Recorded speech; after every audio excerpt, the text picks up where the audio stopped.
ഇന്നത്തെ മനോരമയിൽ റിപ്പോർട്ട് വന്നിരിക്കുന്നത് നിങ്ങൾ ശ്രദ്ധിച്ച് കാണുമായിരിക്കും. പ്രകൃതിയിൽ സൂക്ഷ്മ സസ്യങ്ങളുടെ വളർച്ചാ നിരക്ക് വളരെ കുറവാണെന്നാണ് ഇന്നത്തെ റിപ്പോർട്ടിൽ പറഞ്ഞിരിക്കുന്നത്. അത് പാലായിലുള്ള ഒരു സ്റ്റഡി സെൻറ്ററിൻ്റെ ഗവേഷണത്തിൽ കണ്ടെത്തിയതാണ്. ഇത് കണ്ടപ്പോഴാണ് ഓർത്തത് റിപ്പോർട്ടിൻ്റെ കാര്യം. പക്ഷേ നമ്മുടെ നാട്ടിലൊക്കെ സൂക്ഷ്മ സസ്യങ്ങൾ വളരെ കുറവാണെന്ന് നിങ്ങൾക്ക് തോന്നിയിട്ടുണ്ടോ? നിങ്ങളുടെ നാട്ടിലും ഇതുപോലെയുള്ള സൂക്ഷ്മ സസ്യങ്ങൾ ഉണ്ടായിട്ടുണ്ടാവുമല്ലോ അല്ലേ? പ്രകൃതിയിൽ നിന്ന് ഭൂമിയിലേക്ക് നൈട്രജൻ മണ്ണിലേക്ക് കടത്തിവിടുന്ന സൂക്ഷ്മ സസ്യങ്ങളാണെന്നാണ് ഗവേഷണത്തിൽ പറയുന്നത്. ക്യാമറയിൽ കാണുമ്പോൾ ഒരുപക്ഷെ പച്ച പരവതാനി വിരിച്ചതുപോലെ നിങ്ങൾക്ക് തോന്നാമെങ്കിലും ഇത് ചെറിയ ചെറിയ സസ്യങ്ങളാണ്.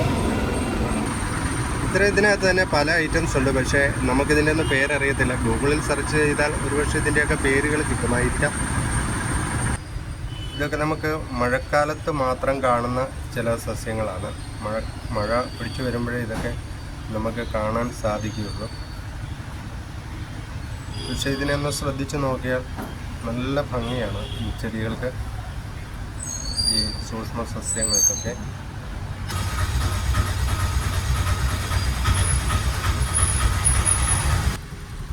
ഈ ചെടികളൊക്കെ വളരെ ചെറിയ ചെടികളാണ്. പക്ഷെ ഇതൊക്കെ എന്ത് ഭംഗിയാണെന്ന് നോക്കി.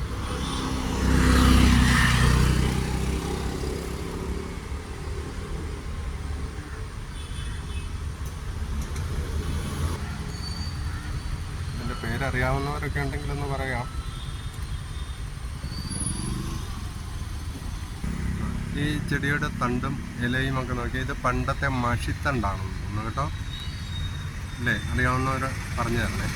അറിയാം, നമ്മൾ ഈ ഫ്ലൈറ്റിലൊക്കെ തൂക്കാൻ പണ്ട് ഉപയോഗിച്ചിരുന്ന മഷിത്തണ്ട് എന്ന് പറയുന്നത്. അതുപോലെ ഈ ഇല ചെടികളൊക്കെ ഇപ്പോൾ കാണാനേ ഇല്ല, വംശനാശം സംഭവിച്ചു പോകുന്ന സാധനങ്ങളാണ്. ഇങ്ങനെ എടുത്തു വന്നപ്പോഴാണ് ഇവിടെ മനോഹരമായ ഒരു പൂ കണ്ടത്. ഇത് എൻ്റെ പേരറിയില്ല. കാട്ടുചെടി ഐറ്റത്തിൽ വിഭാഗപ്പെടുത്താൻ എന്തോ ആണ്. എന്നാലും നല്ല ഭംഗിയുണ്ട്.